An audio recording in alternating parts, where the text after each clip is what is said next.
Au début, tout semble calme, presque trop calme, comme si la terre voulait cacher quelque chose. Avez-vous déjà ressenti ce moment où l'air devient si lourd que votre cœur commence à battre plus vite sans raison? Avez-vous déjà marché dans un endroit silencieux et senti que quelque chose de terrible vous attendait derrière une simple porte? Ce n'est pas seulement une histoire, mais un secret que tu n'oublieras jamais. Veux-tu découvrir d'autres secrets comme celui-ci? Alors abonne-toi maintenant, sinon tu risques de manquer la prochaine vérité. C'est exactement ce que Caleb sentit ce matin-là, quand il arriva pour la première fois sur le ranch que son oncle lui avait laissé.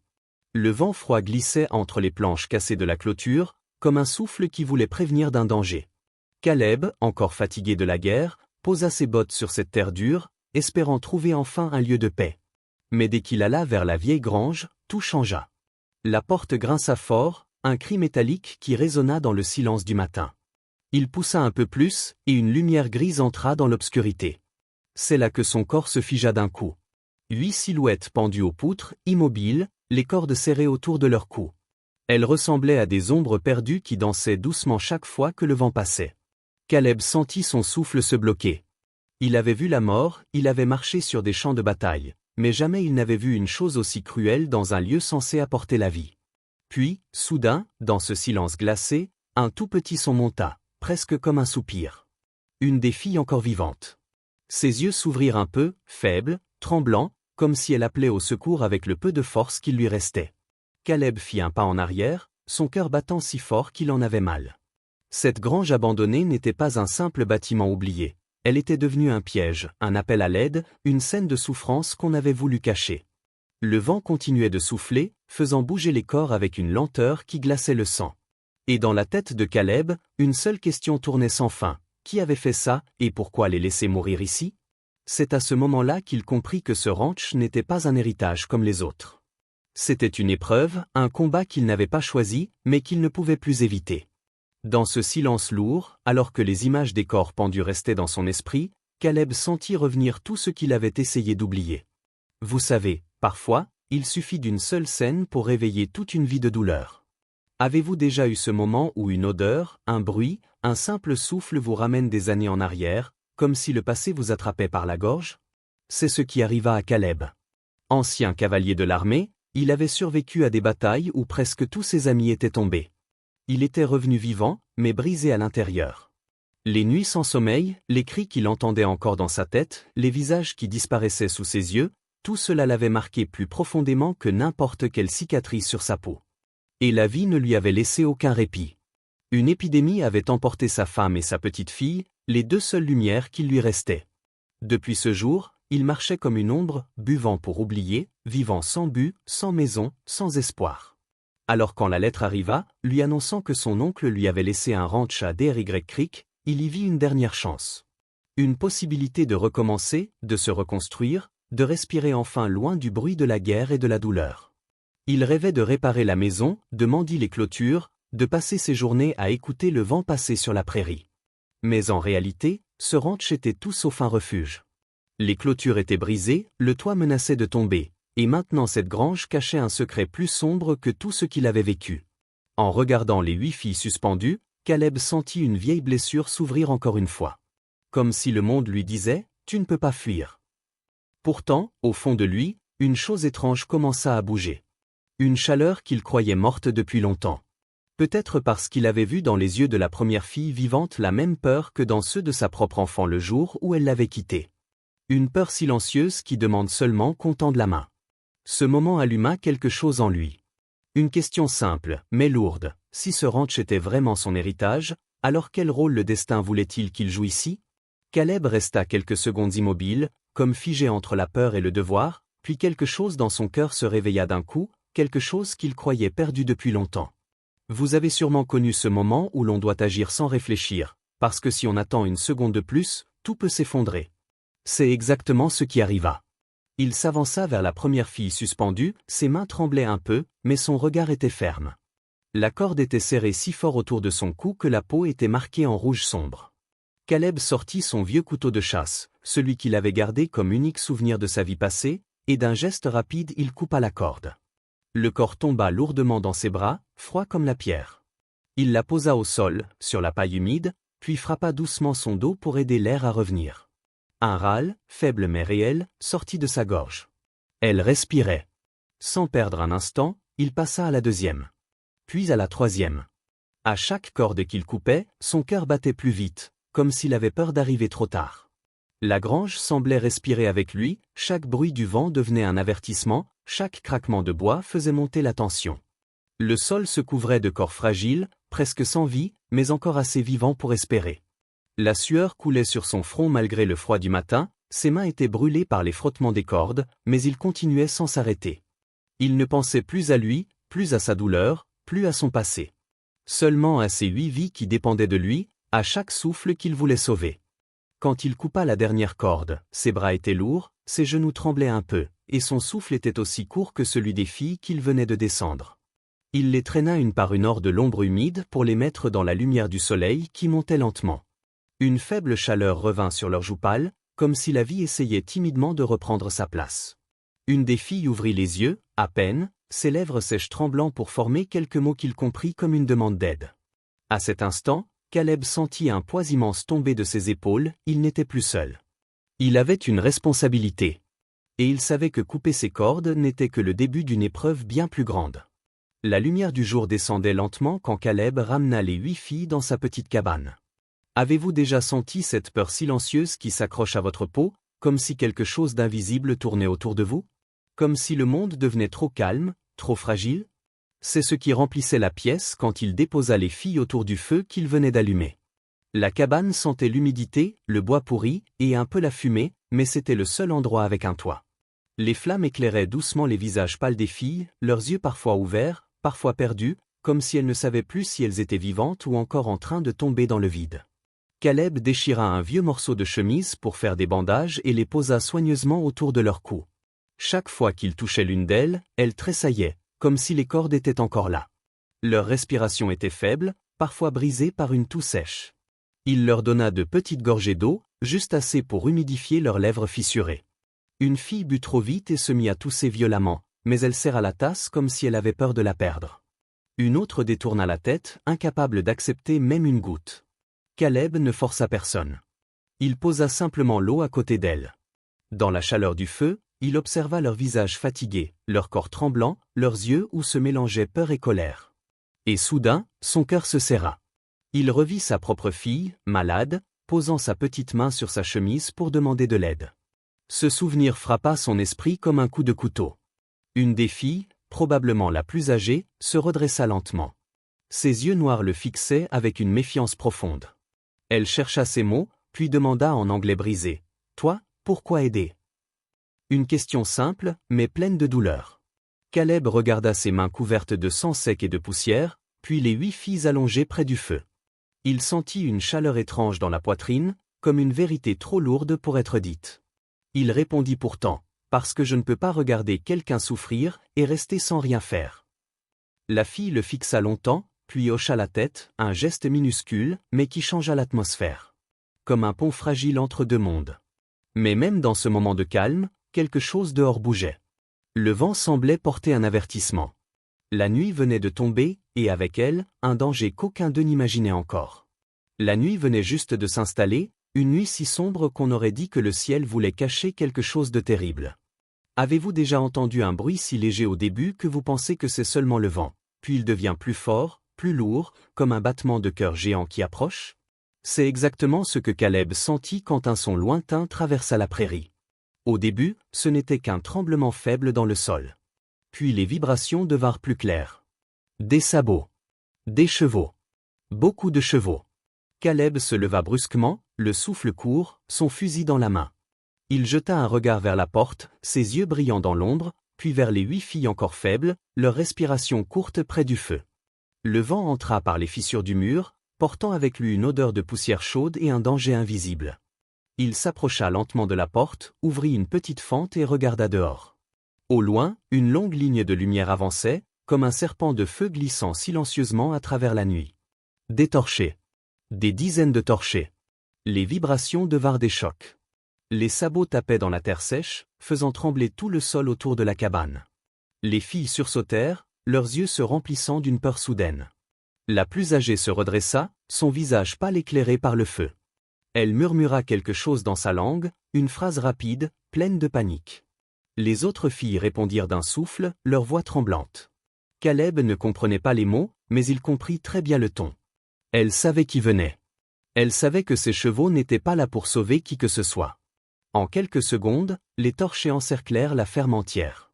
Plus de 60 cavaliers apparaissaient dans les flammes, leurs silhouettes sombres, leurs chevaux soufflant de la vapeur, leurs regards brûlants de colère. L'air devint lourd, presque étouffant. Un silence glacé tomba, un silence qui annonçait l'arrivée d'un jugement. L'un des cavaliers tira une flèche dans le sol juste devant la cabane. La terre vibra. Caleb serra son fusil contre sa poitrine, une goutte de sueur glissant le long de son visage malgré le froid. Personne ne parlait. Personne ne respirait vraiment. Il n'y avait qu'une vérité qui flottait dans l'air, cette nuit ne serait pas une nuit ordinaire. Cette nuit allait décider du destin de Caleb et de ces 8 filles qu'il avait sauvées. Le silence qui suivit était si lourd qu'on aurait dit que même le vent avait peur de souffler. Avez-vous déjà vécu ce moment où tout autour de vous semble se figer, où chaque seconde pèse comme une pierre, parce que vous savez que quelque chose va tomber, quelque chose qui peut changer toute votre vie? C'est exactement ce qui remplit la cabane quand un cavalier s'avança, torche levée, et laissa apparaître un homme au visage sévère, marqué par les années et les batailles. C'était le chef. Ses yeux noirs brillaient comme 2 lames dans la nuit. Il descendit lentement de son cheval, posa une main sur le sol, puis leva la tête vers la porte de la cabane. Sa voix, profonde et froide, brisa enfin le silence. « Homme blanc, qu'as-tu fait à ma fille ?» Ces mots frappèrent Caleb comme un coup de marteau. Il sentit son cœur se retourner dans sa poitrine. Il aurait voulu expliquer, mais sa gorge était sèche, trop serrée pour laisser sortir un seul son. Autour du chef, les guerriers tendirent leurs arcs, prêts à tirer au moindre geste. Les torchers éclairaient leurs visages déterminés, leurs épaules crispées par la rage. Caleb leva lentement les mains, essayant de respirer malgré la tension qui étouffait l'air. Je ne leur ai rien fait. Je les ai trouvés, pendus, j'ai coupé les cordes. Je les ai sauvés. » Les mots sortirent difficiles, mais sincères. Un murmure passa dans le cercle de cavaliers, un bruit inquiet, presque incrédule. Mais le chef, lui, ne bougea pas. Ses yeux restaient plantés dans ceux de Caleb, froids, méfiants, presque prêts à condamner. À ce moment précis, la porte de la cabane s'ouvrit doucement derrière Caleb. La plus âgée des filles apparut, fragile, ses jambes tremblantes, ses yeux encore marqués par la corde. Elle s'appuya contre le cadre, respira difficilement, puis cria quelque chose dans sa langue, une phrase pleine de douleur et de vérité. Les guerriers se tournèrent tous vers elle. Elle leva la main, montra sa gorge brûlée, puis posa sa main sur la poitrine de Caleb. Ces mots sortirent brisés, mais clairs, « Lui, sauvez-nous » ». Un souffle parcourut toute la troupe. Certains baissèrent leurs armes. D'autres se raidirent. Mais ce fut la seconde phrase, celle qu'elle prononça presque en tremblant, qui fit exploser la nuit, « Pas lui, autre homme blanc. Morrison. » Ce nom tomba dans l'air comme un éclair. Les visages se tendirent. Les arcs se crispèrent. Le chef se tourna brusquement vers son peuple, ses yeux brûlants d'un feu nouveau. Et dans ce moment suspendu, Caleb comprit que la vérité venait d'ouvrir une porte, mais derrière cette porte, une tempête encore plus dangereuse les attendait. Quand le nom Morrison tomba dans l'air, tout sembla changer en une seconde, comme si la nuit elle-même avait retenu son souffle. Avez-vous déjà entendu un nom tellement lourd qu'il apporte avec lui la peur, la colère, et des souvenirs que personne ne veut vraiment revoir? C'est exactement ce qui se passa parmi les guerriers. Certains serrèrent leurs poings, d'autres échangèrent des regards sombres, et un murmure de haine monta comme un vent brûlant. Le chef tourna lentement la tête vers Caleb, non plus avec la même méfiance, mais avec une question muette. « Est-ce vraiment vrai ?» La jeune fille continua à parler, sa voix tremblante, mais pleine de courage. Elle expliqua, dans un anglais cassé et des mots apaches, comment Morrison, un riche propriétaire des terres voisines, avait envoyé ses hommes capturer les filles. Il les voulait comme un avertissement, comme un mensonge vivant pour provoquer la guerre avec leur tribu. Il les avait pendues dans la grange de Caleb pour faire croire que le nouveau rancher était responsable. Une manipulation froide, calculée, faite pour semer la haine et prendre la vallée entière pour lui. Un guerrier traduisit rapidement les paroles, et à chaque phrase, la colère du cercle montait comme une vague prête à tout détruire. Caleb sentit ses jambes se raidir. Il ne connaissait pas Morrison, mais il comprenait d'un coup que tout cela n'était pas une simple coïncidence. Le faux testament. Le ranch laissé comme un cadeau. La grange pleine de cadavres vivants. Tout était un piège depuis le début. Le chef fit un pas en avant, son regard planté dans celui de Caleb. Pour la première fois, il n'y avait plus seulement de la méfiance dans ses yeux. Il y avait quelque chose de plus lourd, le respect de quelqu'un qui comprend enfin qu'un innocent a risqué sa vie pour sauver les leurs. Il baissa doucement sa main, et les arcs s'abaissèrent un à un. Le silence revint, mais ce n'était plus le même silence. C'était celui qui vient juste avant une décision grave. « Tu n'es pas notre ennemi », dit le chef, sa voix grave comme le tonnerre. « Mais sache ceci, en sauvant ma fille, tu es entré dans une guerre qui ne s'arrête jamais. » Caleb hocha la tête, le cœur serré, comprenant que le destin venait de le lier à ses filles, à cette tribu, et à un ennemi bien plus dangereux qu'il ne l'avait imaginé. Dans la nuit noire, une seule vérité brillait. Morrison avait déclenché un feu, et ce feu allait maintenant se retourner contre lui. La nuit suivante arriva trop vite, comme si le ciel voulait cacher un nouveau danger.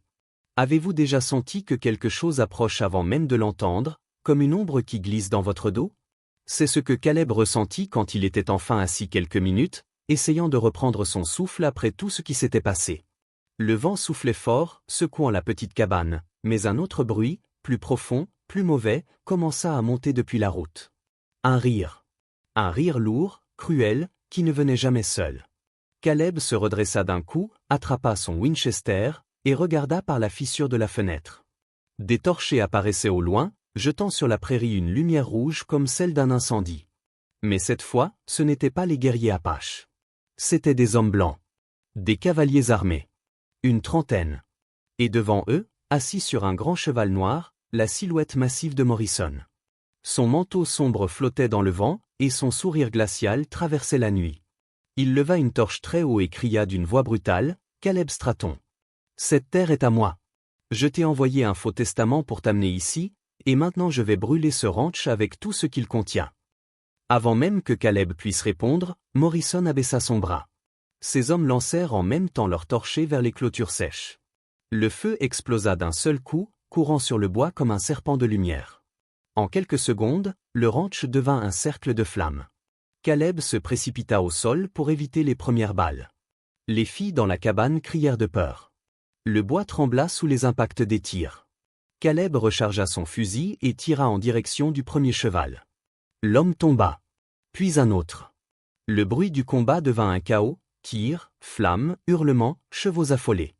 Mais alors que tout semblait perdu, un cri puissant monta dans l'obscurité, un cri qui déchira l'air comme un éclair. Plus de 50 guerriers Apaches surgirent du côté opposé, arcs tendus, lances prêtes. Ils foncèrent comme une tempête vivante. Morrison n'eut même pas le temps de comprendre. Le sol trembla sous le choc des deux forces. Caleb tira jusqu'à ce que son fusil se vide, puis sortit son couteau pour se battre au milieu des flammes. Ce n'était plus seulement une défense. C'était une guerre.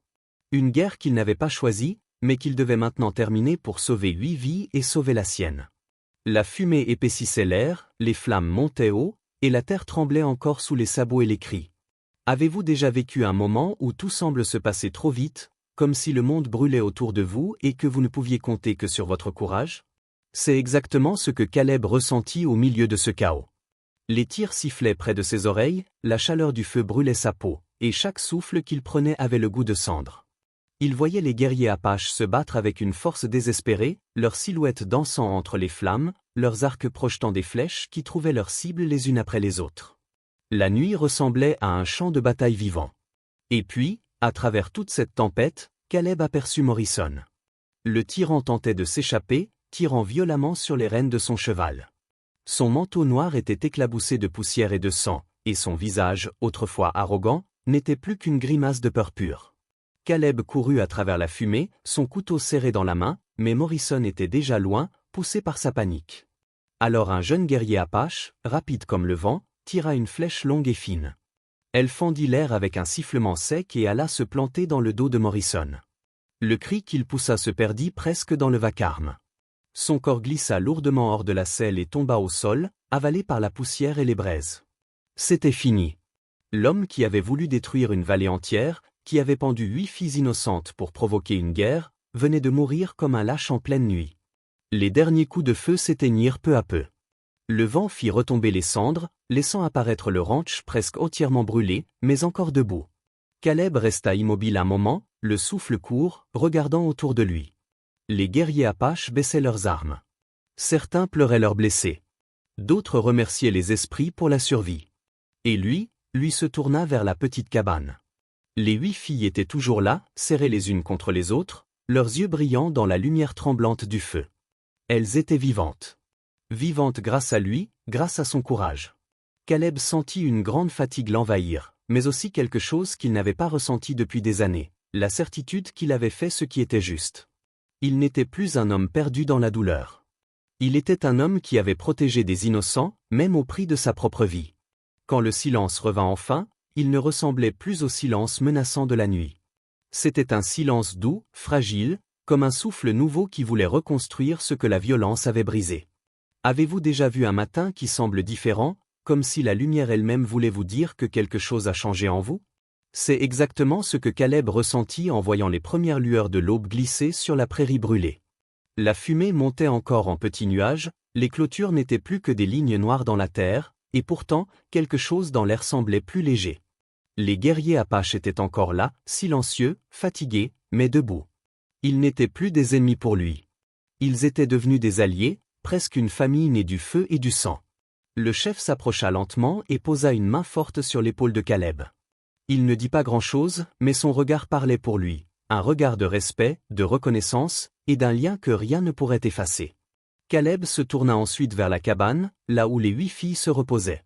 Elles étaient toujours faibles, mais leurs yeux avaient retrouvé une petite étincelle de vie.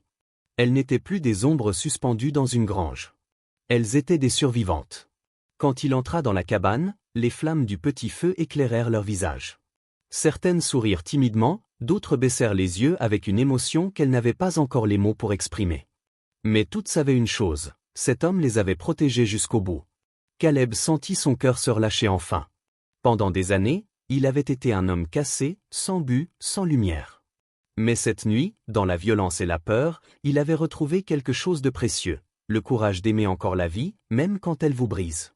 Il sortit et s'assit sur les marches de la cabane. Le soleil montait lentement, doré, chaud, et la prairie respirait à nouveau. Il pensa à ses pertes, à sa famille, à tout ce qu'il avait traversé. Et pourtant, pour la première fois depuis très longtemps, il sentit qu'il avait encore un chemin devant lui. Parce qu'au Far West, on peut vous prendre la terre, brûler votre maison, détruire votre paix. Mais si vous gardez la force de protéger les innocents, alors rien n'est vraiment perdu. Merci d'avoir écouté cette histoire. Si elle vous a touché, si elle a réveillé quelque chose en vous, abonnez-vous pour continuer ce voyage avec nous, à travers les grandes histoires du Wild West. Chaque récit est une lumière dans la poussière et j'espère vous retrouver pour le prochain. Si cette histoire vous a touché, si vous avez senti votre cœur battre un peu plus fort quand le feu, la peur et le courage ont tout changé, alors ne partez pas sans rien dire. Dites-moi dans quelle ville vous regardez cette histoire, parce que j'aimerais savoir jusqu'où le vent du Far West voyage avec vous. Et surtout, abonnez-vous. Oui, abonnez-vous maintenant. Parce que la prochaine histoire que je vais vous raconter pourrait vous surprendre encore plus que celle-ci. Une seule seconde d'hésitation, et vous risquez de la manquer. Alors cliquez, rejoignez-nous, et préparez-vous pour la prochaine légende du Wild West.